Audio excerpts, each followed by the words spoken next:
لا إله إلا الله محمد رسول الله. السلام عليكم ورحمة الله وبركاته. الحمد لله الذي أرسل الرسول بالهدى ودين الحق ليظهره على دين كله وكفى بالله عليما. أشهد أن لا إله إلا الله وحده لا شريك له وأشهد أن سيدنا محمدا عبده ورسوله. اللهم صل وسلم وبارك على سيدنا محمد وعلى آله وصحبه ومن تبعه إلى يوم الدين. Rabbi israh li sadri wa yassir li amri wahlul 'uqdatan min lisani yafqahu qawli, amma ba'd.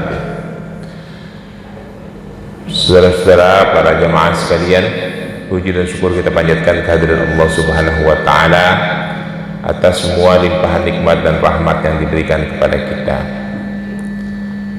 Alhamdulillah, Allah berikan kita kesehatan, kelapangan waktu, bisa melaksanakan sholat subuh berjamaah di masjid ini, melapangkan sedikit waktu kita untuk mengikuti kajian ilmu yang insya Allah memperkaya pengetahuan kita dan memperbaiki amaliyah-amaliyah.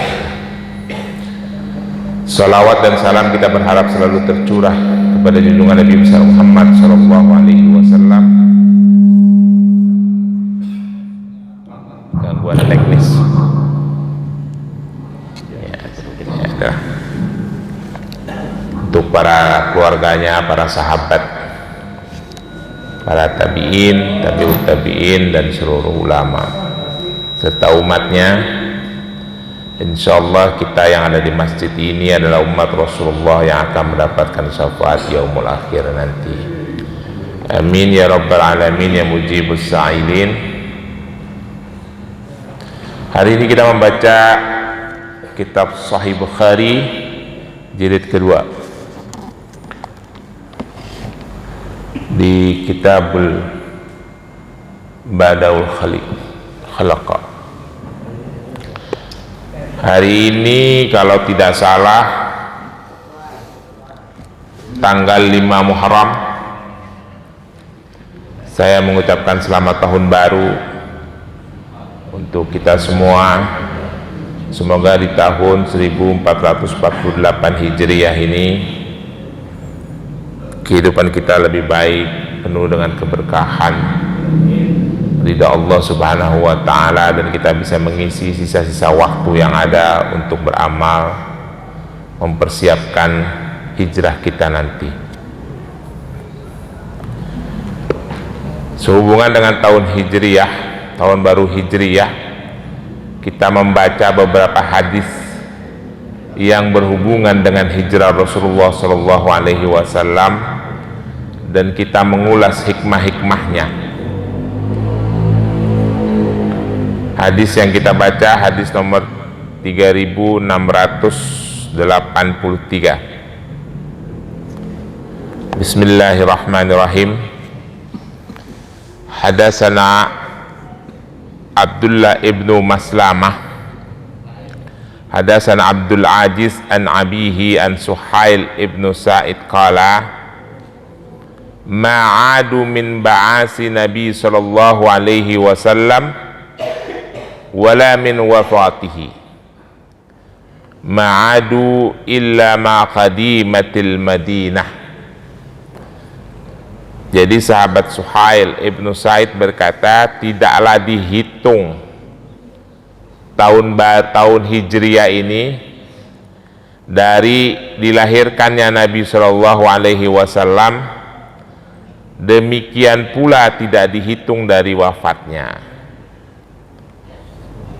Illa min maqadimatil Madinah.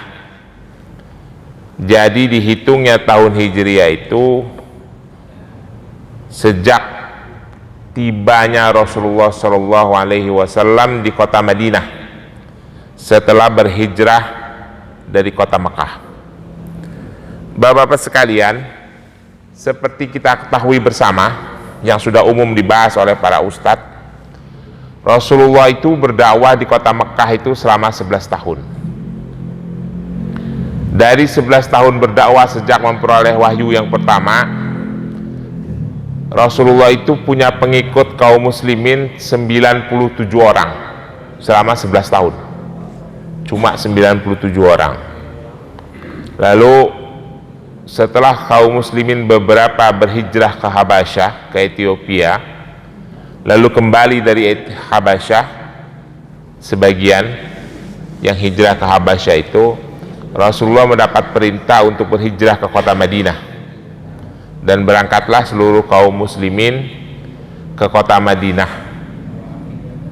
pada tahun ke-11, akhir tahun ke-11 kenabian. Nah, apabila kita berbicara tentang hijrah, kita batasi maknanya itu dua, yaitu makna hijrah dalam makna perpindahan, makna hijrah dalam makna perubahan. Ini yang penting ya, supaya kita tidak salah pengertian. Yang bermakna perpindahan fisik itu sudah selesai. Saya ulangi sekali lagi, supaya kita tidak salah persepsi dan pemahaman kita tidak dicampur adukan dengan pemahaman beberapa orang yang katanya ustadz sih, sering memutar balikan pemahaman umat Islam. Yang bermakna fisik itu sudah selesai, hijrah dimanapun sudah selesai, tidak ada lagi hijrah, tidak ada lagi perpindahan kaum muslimin dari satu tempat dia berdomisili, dia lahir, dia tinggal, lalu dia ditekan, dizolimi dan lain-lain, lalu dia harus pindah ke tempat yang lebih aman. Itu sudah tidak ada. Clear ya?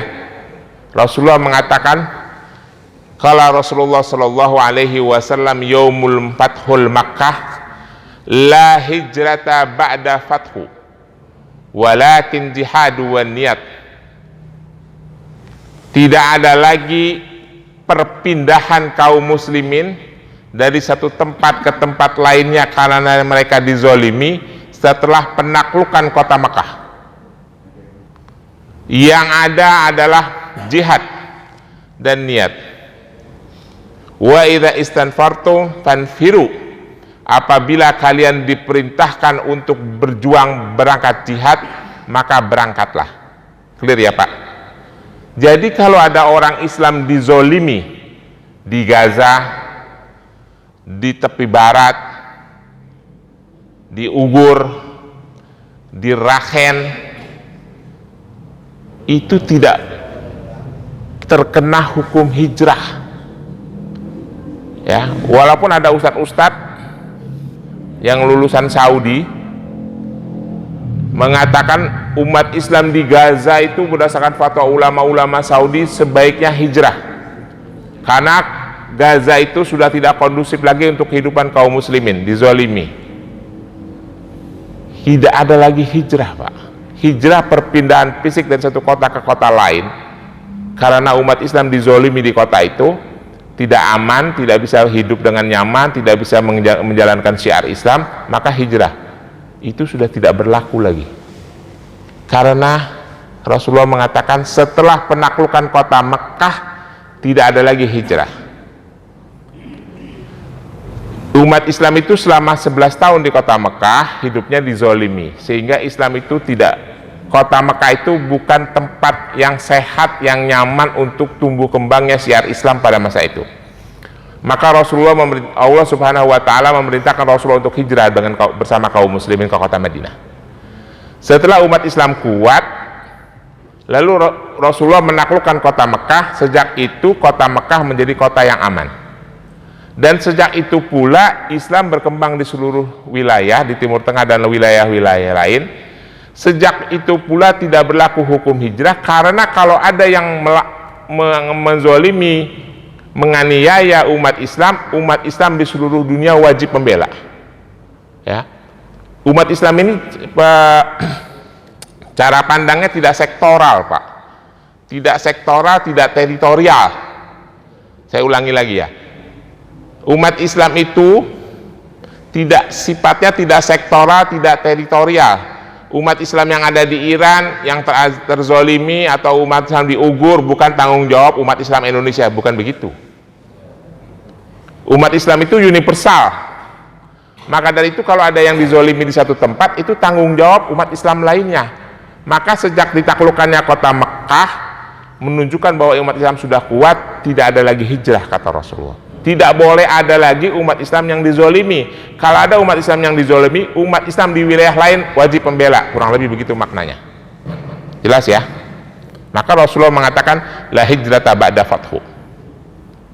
Itu makna hijrah dalam arti perpindahan fisik. Jadi tidak bisa ada fatwa-fatwa yang mengatakan umat Islam di Gaza itu hijrah saja. Lah, apa gunanya umat Islam di Iran yang kuat, umat Islam di Saudi, umat Islam di Uni Emirat, umat Islam di negara-negara Arab lainnya, umat Islam di Turki yang sudah kuat? Andai kalian itu jangan nyuruh umat Islam di Gaza pindah, justru harus dibela. Itu yang benar. Ya Pak, seperti itu. Makna hijrah dari sisi perpindahan. Tapi hijrah dari sisi dari makna perubahan itu belum terputus sampai hari kiamat. Hadisnya juga hadis Rasulullah mengatakan, la tanqati'u hijratu hatta tanqati'u taubatan wala tanqati'u taubatan hatta tadlu'a syamsa min maghribiha. Tidak terputus, tidak terpotong hijrah sampai tertutupnya pintu tobat, kata Rasulullah. Wala tanqati'ul taubat hatta tadlu'a syamsa min maghribiha. Dan tidak terputus pintu tobat sampai matahari terbit dari barat atau sampai hari kiamat. Jadi hijrah yang bermakna perubahan itu tidak terputus sampai hari kiamat. Umat Islam yang kurang baik menjadi baik, itu hijrah. Yang baik menjadi lebih baik, itu hijrah. Atau yang belum baik menjadi baik, itu hijrah, ya. Itu tidak terputus sampai hari kiamat. Perubahan, bertambah ilmunya, bertambah amal solehnya, ya, itu adalah hijrah. Dan kalau bisa, hijrah itu ya hijrah yang kafah, hijrah yang paripurna. Jangan hijrah yang tampilannya aja hijrah, atau sebagian yang dihijrahkan, perilaku dan perbuatannya dihijrahkan, sebagian lagi tidak, ya. Itu ya belum sempurna. Hijrah sih sebetulnya, tapi belum sempurna. Mulai sekarang saya sudah berhijrah nih, tampilannya sudah beda, udah pakai kopiah melulu, pakai baju koko melulu kemana-mana gitu ya. Tapi perilakunya masih buruk, ya baru tampilannya aja hijrah. Perilakunya belum hijrah, ilmunya belum hijrah. Kalau bisa hijrahnya semua, ya, termasuk aspek-aspek kehidupan. Saya juga belum sempurna hijrah saya karena belum bisa berhijrah seluruh aspek kehidupan. Karena ternyata di Indonesia ini aspek-aspek kehidupan yang mengarah ke Islam itu tidak sepenuhnya didukung oleh iklim, oleh keadaan, ya. Contohnya kita tidak bisa berniaga yang murni halal, bebas dari riba dan gurur. Itu di Indonesia nggak ada, sulit. Jadi kita tidak bisa berhijrah sepenuhnya. Mungkin hampir tidak ada kali ya. Tata kelola perniagaan di Indonesia itu, baik yang masuk ke dalam sistem maupun yang ada di luar sistem, yang benar-benar murni bebas dari riba dan gurur, rasanya tidak ada. Jadi kita tidak bisa hijrah sepenuhnya, ya. Masih berkecimpung dan berbaur dengan hal-hal yang berbau gurur dan riba, tipu daya dan riba. Ya mudah-mudahan kedepannya makin baiklah. Baik, kita masuk ke hadis berikutnya. Hadisnya yang berhubungan dengan qauli Nabi sallallahu alaihi wasallam, amdi li ashabil hijratuhum wa marsaitihi liman mata bil Makkah. Ini tentang perkataan atau ucapan Nabi sallallahu alaihi wasallam untuk sahabat-sahabatnya yang hijrah dan sahabat-sahabatnya yang masih tertinggal di kota Mekah. Bismillahirrahmanirrahim. Hadatsana Yahya ibnu Qaz'ah, hadatsana Ibrahim an Zuhri an Amir ibnu Sa'id ibnu Malik an abihi qala adani Nabi sallallahu alaihi wasallam ama hajjatil wada min maradil asfaqtu mihu alal mauti fakultu ya Rasulullah balagha bi min wajhi matara wa ana dhul malin la yarisuni ila ibnatuli wahidatun afa atasaddaqku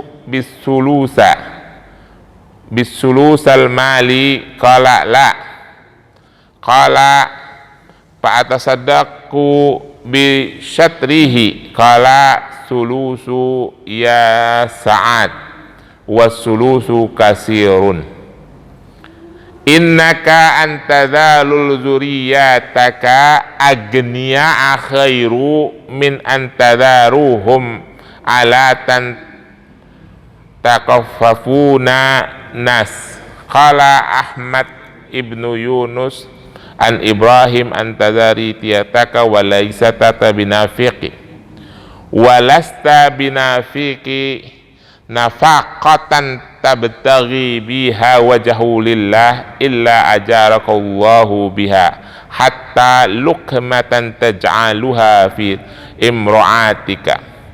Qultu ya Rasulullah akhalafu bada ashabi qala innaka lan takhalafu fa ta'mala amalan tabtagi bihi wajha Allah illa asdatta bihi darajatan wa rif'atan la'allaka takhallafu hatta tanfi'i bika aqwamun yaduru bika akharun.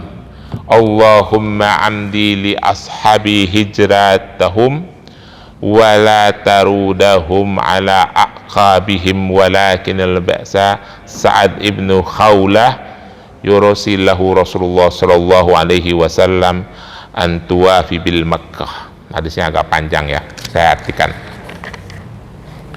Meriwayatkan kepada kami Yahya ibnu Qaz'ah, meriwayatkan kepada kami Ibrahim an Zuhri dari Zuhri an Amir ibnu Sa'id dari Amir ibnu Sa'id ibnu Malik dari ayahnya.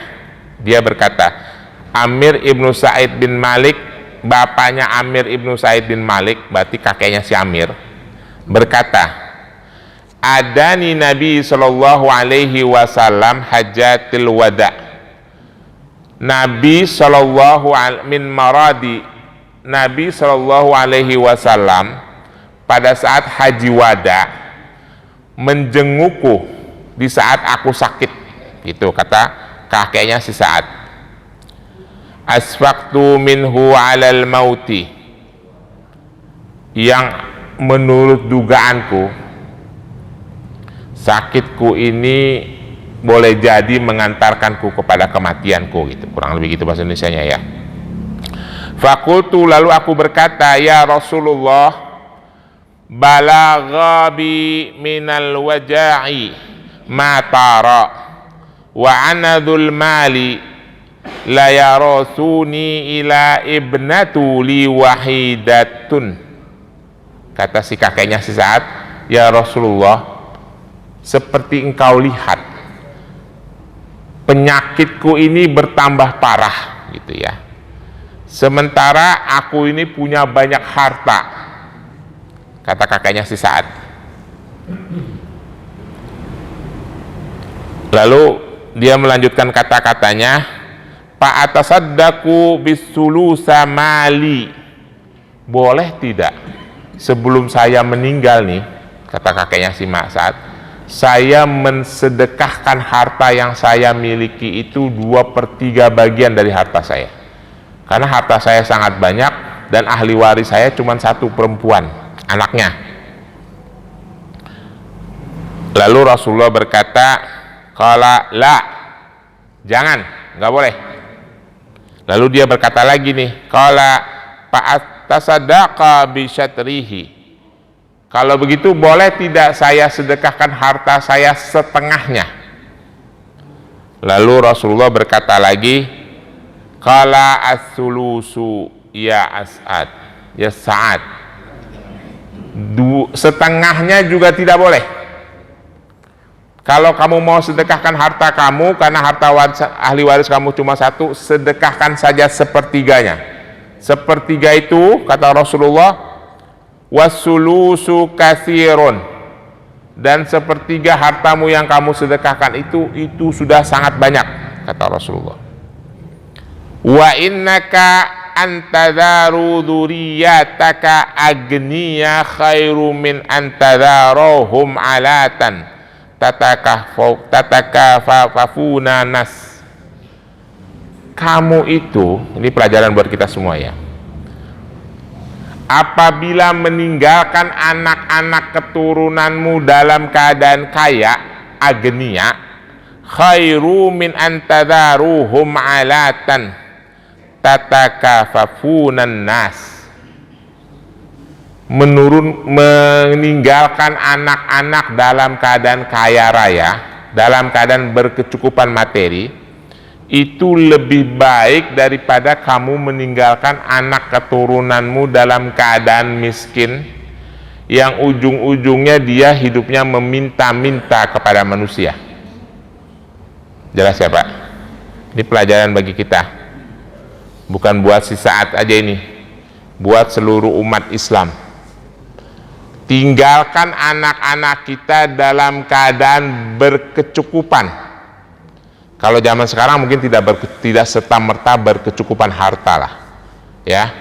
Karena yang mau ditinggalin apa? Nah, rumah kita aja rumah di perumahan Villa Pamulang.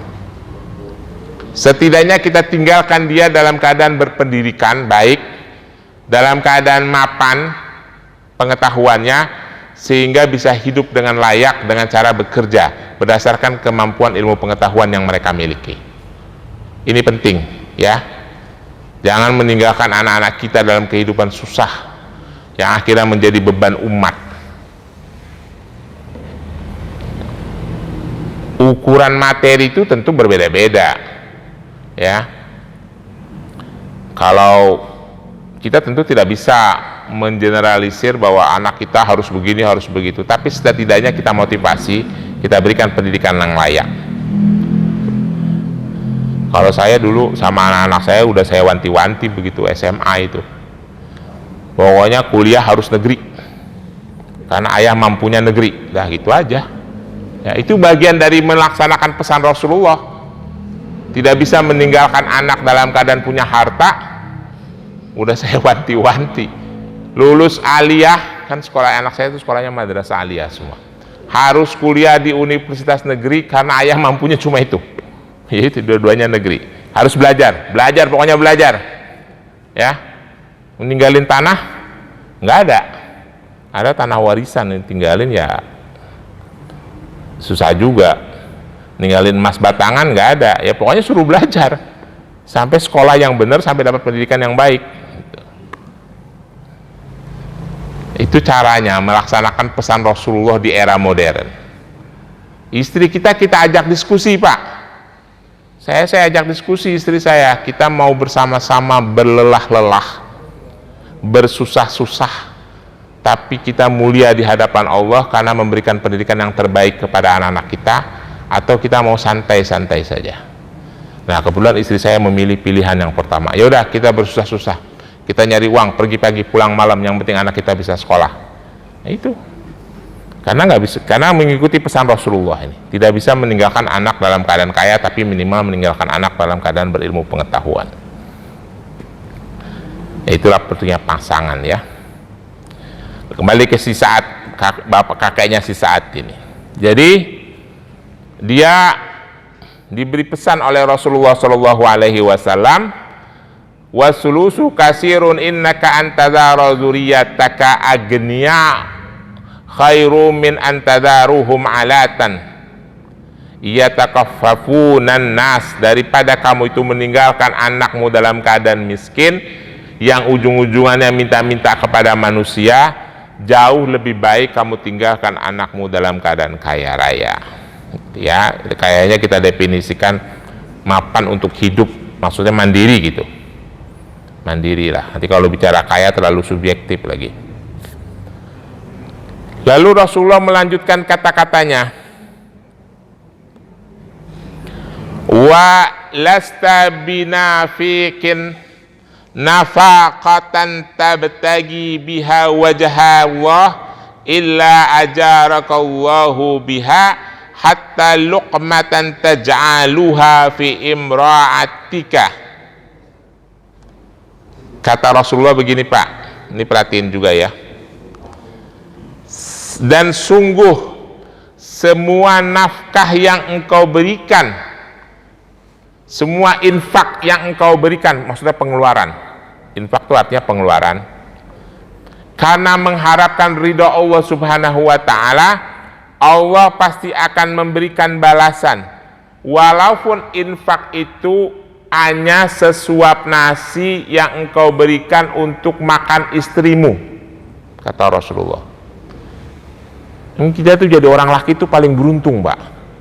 Asal Bapak tahu ya, ngasih pendidikan anak dapat pahala, nyari duit keluar dari rumah, begitu keluar dari rumah naik starter motor, pakai jaket atau buka kunci mobil, tutup pintu gerbang, pahala langsung ngalir. Pahala langsung ngalir, Pak. Jangan Bapak bayangin cuma berangkat dari rumah ke At-Taubah doang dapat pahala. Dari rumah berangkat ke kantor pahala langsung ngalir. Itu dalam keadaan posisinya mulia, berjihad di jalan Allah.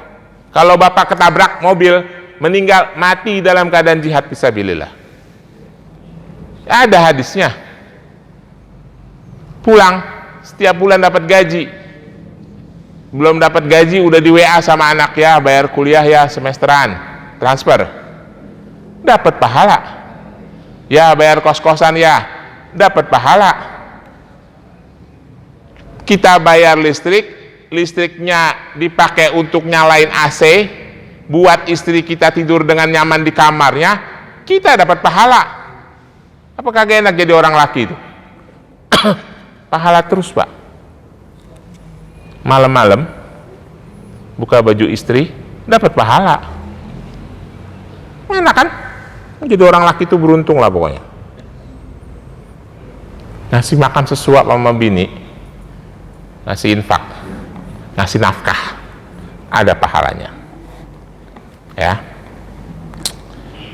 Hari-hari itu kita berpahala aja terus.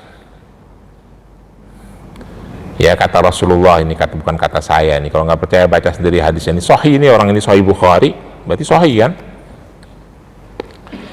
Lalu kakeknya si Sa'ad bertanya lagi, ya Rasulullah, ukhalafa ba'da ashabi.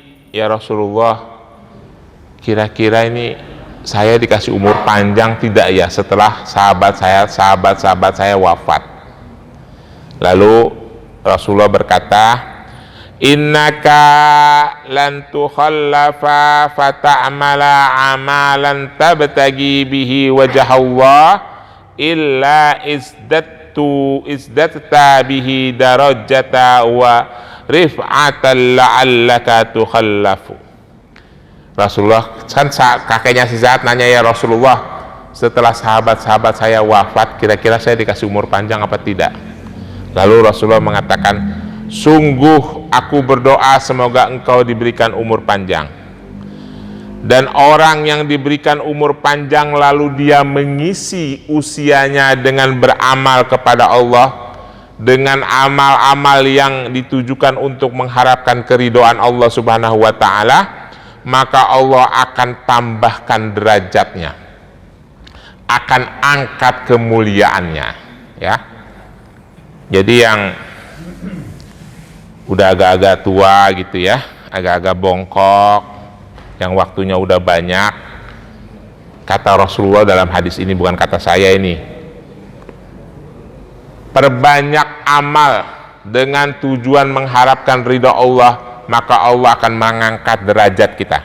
Perbanyak amal, ya, maka Allah akan mengangkat derajat kita. Hatta yantafi'a bika aqwamun wa yaduruka akharuna, sampai umur kita yang panjang ini, yang kita isi dengan amaliyah untuk mengharapkan ridha Allah Subhanahu wa ta'ala, memberikan manfaat bagi masyarakat pada umumnya, walaupun mendatangkan kemudaratan pada musuh-musuh Islam, kurang lebih begitu, ya. Jadi usia yang ada sama kita ini yang udah 60, 65, 70, kalau masih bisa beramal untuk kepentingan masyarakat, untuk kepentingan kaum muslimin, itu jauh lebih baik. Itu memberikan manfaat. Lalu Rasulullah menutup percakapannya dengan kakeknya si Said ini dengan berdoa, Allahumma amdi li ashabi hijratahum wala taradahum ala aqabihim. Rasulullah menutup doanya, ya Allah, sempurnakanlah hijrahnya sahabat-sahabatku. Tentu waktu itu masih bicara hijrah fisik ini ya. Sempurnakanlah pahala hijrahnya sahabat-sahabatku, dan janganlah engkau kembalikan mereka kepada kekafiran, ya. Itu doa Rasulullah untuk sahabatnya dan seluruh umatnya. Yang sudah hijrah itu jangan kembali kepada kekafiran. Yang belum hijrah segera hijrah. Itu hadis nomor 3685. Satu hadis lagi. Hadis berikutnya, bismillahirrahmanirrahim. Judul hadisnya membahas tentang persaudaraan. Kaifa akha Nabi sallallahu alaihi wasallam baina ashabihi, qala wa qala Abdurrahman ibnu Auf akha Nabi sallallahu alaihi wasallam baina wa baina Sa'id ibnu Rabi al-Ansari lima qadimna al-Madinah, wa qala Abu Huzaifah akha Nabi sallallahu alaihi wasallam baina Salman wa Abi Darda. Jadi ceritanya begini. Cerita ketika Rasulullah dan para sahabat itu sampai di kota Madinah, lalu Rasulullah mempersaudarakan antara orang-orang Mekah yang hijrah kaum muhajirin dengan penduduk kota Madinah kaum Ansor. Salah satu yang menjadi persaudaraan fenomenal, menjadi kisah yang selalu dibahas, adalah kisah persaudaraan Abdurrahman bin Auf dan Sa'id ibnu Rabi al-Ansari. Nah, kita baca hadisnya. Ya, ini pelajaran buat kita, udah pernah saya bahas, tapi ini pelajaran buat kita penting. Bismillahirrahmanirrahim. Hadasana Muhammad ibnu Yusuf, hadasana Sufyan an Humaid an Anas radhiyallahu anhu qala, qadima Abdurrahman ibnu Auf fa'akha Nabi sallallahu alaihi wasallam bainahu wa baina Sa'id ibnu Rabi al-Ansari fa'arada alaihi ayyuna sifahu ahlahu wa malahu, faqala Abdurrahman barakallahu lak fi ahlika wa malika, dulani ala suqi farabaha syai'an min a'ti wa sam'in, fara'ahu Nabi sallallahu alaihi wasallam ba'da ayyamin wa alaihi wadarun min safratin, faqala Nabi sallallahu alaihi wasallam ma'aihum ya Abdurrahman, Qala ya Rasulullah, tazawwajtu imra'atan min ansari. Qala fama sukta fiha. Qala waznan nawatin min dhahab. Faqala Nabi sallallahu alaihi wasallam, aulima walau bisya'tin. Jadi ceritanya begini ya Pak, ini pelajaran buat kita. Artinya begini kurang lebih, meriwayatkan kepada kami Muhammad ibnu Yusuf, meriwayatkan kepada kami Sufyan dari Humaid dari Anas radhiyallahu anhu qala, Anas bin Malik radhiyallahu an berkata, qadima Abdurrahman ibnu Auf, Abdurrahman bin Auf sahabat Rasulullah sampai di kota Madinah, hijrah bersama Rasulullah. Pada saat beliau hijrah, beliau meninggalkan semua hartanya di kota Mekah, termasuk meninggalkan istrinya yang belum mau ikut hijrah. Jadi Abdurrahman bin Auf itu datang ke kota Madinah dalam keadaan cengpeng, dalam keadaan miskin, ya, kere. Karena memang semua hartanya itu ditinggalkan di kota Mekah dan sebagian disita oleh kaum kafir Quraisy. Lalu oleh Rasulullah Shallallahu Alaihi Wasallam, Abdurrahman bin Auf dipersaudarakan bainahu wa baina Sa'id ibnu Rabi al-Ansari, dipersaudarakan di antara mereka dengan sahabat Sa'ad ibnu Rabi al-Ansari, seorang sahabat dari kaum Ansar yang kaya raya. Fa'arada alaihi ayyunasifahu ahlahu wa malahu. Si Sa'ad ibnu Rabi al-Ansari berkata kepada Abdurrahman, kita kan udah dipersaudarakan nih oleh Rasulullah, ini saya punya istri 4, kita bagi 2 saja, 2 untuk Anda, 2 untuk saya. Jadi 2 ini akan saya ceraikan. Lalu sekarang ikut ke rumah saya mau tunjukkan dinar dan dirham saya. Dibukain lemarinya, dikeluarin kotak dinar dan dirham.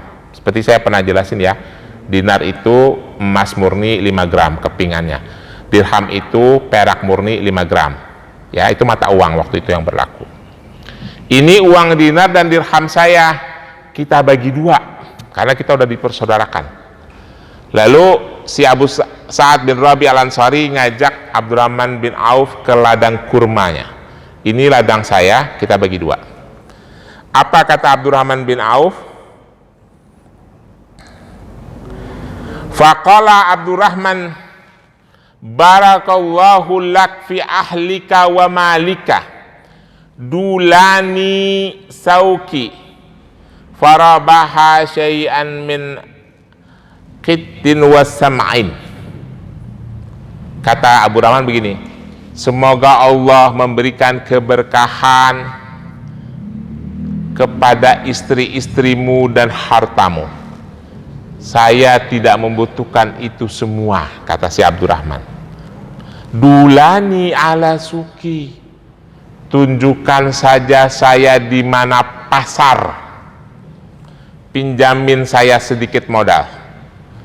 Farabaha syai'an min khatin wassam'in. Lalu Abdurrahman bin Auf setelah ditunjukkan pasar, minjem modal sama Abu Sa'ad bin Rabi, dia berdagang di pasar kota Madinah, dagang kiju, khitin wasamin, dan dagang minyak samin. Minyak samin tahu kan Pak? Kalau nggak tahu, di rumah saya banyak Pak minyak samin Pak. Nanti kalau mau minyak samin di rumah banyak, saya suka bikin asidah, bikin sop, bikin gulai itu pakai samin ya. Bikin marak, makanan-makanan Arab lah. Nah, dari hasil dagangnya ini si Abdurrahman bin Auf sukses dan kaya raya. Setelah dia sukses, modalnya itu dipinjam-pinjamin kepada seluruh penduduk Mekah yang berdagang, lalu mereka ikut berdagang. Akhirnya pasar kota Madinah yang tadinya dikuasai oleh Yahudi, lalu dikuasai oleh orang Islam muhajirin dari Mekah. Karena memang orang Mekah itu kan ahli berdagang Pak. Kalau orang Madinah tuh ahli bertani, karena memang karakter kotanya berbeda. Madinah tuh kota pertanian. Sampai sekarang tuh nuansanya emang beda, Pak. Bapak kan tahu kan, udah pernah yang umroh, yang haji gitu kan. Mekah sama Madinah kan beda jauh kan. Madinah tuh sejuk, tenang gitu ya. Kalau Mekah tuh agak gerasa gerusuh gitu ya, sampai hari ini. Nah, sukseslah ceritanya si Abdurrahman bin Auf ini. Satu hari dia bertemu sama Rasulullah. Farahu Nabi Shallallahu Alaihi Wasallam ba'da ayamin. Setelah beberapa lama gitu ya, bertemu sama Rasulullah. Itu Abdurrahman bin Auf penampilannya udah beda. Di dalam hadis ini dijelaskan, wadaru min safratin. Abdurrahman bin Auf tuh penampilannya udah pakai gamis bagus, udah pakai wangi-wangian. Rasulullah ngelihat, faqala Nabi Shallallahu Alaihi Wasallam, mahayam ya Abdurrahman, sekarang kamu udah kelihatan keren Abdurrahman, gimana keadaanmu? Si Abdurrahman bin Auf itu sambil senyum-senyum, ya Abdurrahman, qala, Abdurrahman berkata, ya Rasulullah, tazawwajtu imra'atun minal ansari. Alhamdulillah dagangan saya sukses, hidup saya sudah sukses, sudah nyaman, dan sekarang saya sudah menikah lagi dengan perempuan Ansor. Faqala, ini yang bagian penting nih Pak, fama sukta, kamu udah menikah lagi, kata Rasulullah. Iya, berapa mas kawinnya? Rasulullah penting Pak nanya mas kawin Pak. Faqala, lalu Rasulullah, si Abdurrahman bin Auf mengatakan, wazna nawatin minal zahab, mas kawin saya itu emas 1 genggam. 1 genggam Pak, karena udah sangat sukses si Abdurrahman bin Auf. Kata Rasulullah, kalau begitu adakan walimah walaupun menyembelih seekor domba. Jadi efek daripada efek positif, dampak positif daripada hijrahnya para sahabat Rasulullah ke kota Madinah, menggabungkan dua kultur yang berbeda, kultur masyarakat agraris dan kultur masyarakat pedagang. Kota Makkah itu pedagang. Akhirnya waktu itu kultur masyarakat agraris di kota Madinah itu, tapi yang pedagang-pedagangnya dikuasai oleh Yahudi. Dengan masuknya orang-orang kota Mekah, orang muhajirin ke Mekah, maka dunia perdagangan di kota Madinah dikuasai oleh kaum muslimin dari Mekah.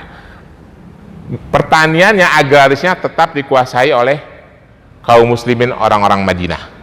Maka menjadi sempurna pertumbuhan ekonomi di kota Madinah. Ya. Dan Abdurrahman bin Auf itu adalah salah satu sahabat Rasulullah yang sangat kaya raya, yang hari ini kalau dihitung konversinya Pak, konversi hartanya itu ada yang mengatakan hartanya Abdurrahman bin Auf itu sekitar 14.000 triliun, ada yang mengatakan 72.000 triliun, lebih kaya daripada Elon Musk. Data beberapa literatur mengatakan Abdurrahman bin Auf itu punya uang dinar itu 32 juta keping. Bapak silahkan kalikan, 32 juta dikali 5 dikali harga emas sekarang, taruhlah 1.500.000 saja.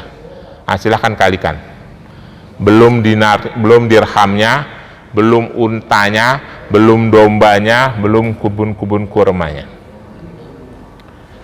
Bapak-bapak sekalian,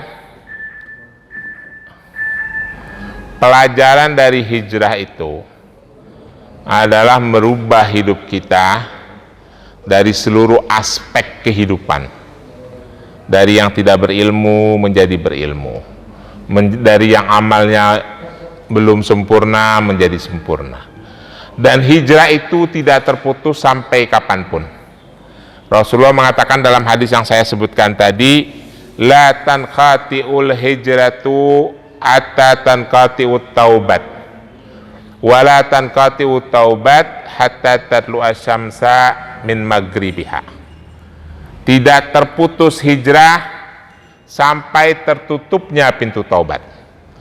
Tidak tertutup pintu taubat sampai menjelang hari kiamat. Jadi adalah momen-momen yang baik untuk kita selalu berhijrah, memperbaiki diri kita sebelum kita hijrah yang sebenarnya. Sebentar lagi kita hijrah yang sebenarnya kan? Dari Villa Pamulang ke Parakan, dari Villa Pamulang ke Pondok Petir, dari Villa Pamulang ke Sari Mulia. Itu hijrah yang sesungguhnya itu ya. Sebelum kita hijrah yang sesungguhnya, mari kita hijrah dulu untuk memperbaiki diri kita sebagai seorang muslim. Saya kira itu, lebih kurangnya mohon maaf. Kalau ada pertanyaan saya persilahkan. Ada pertanyaan?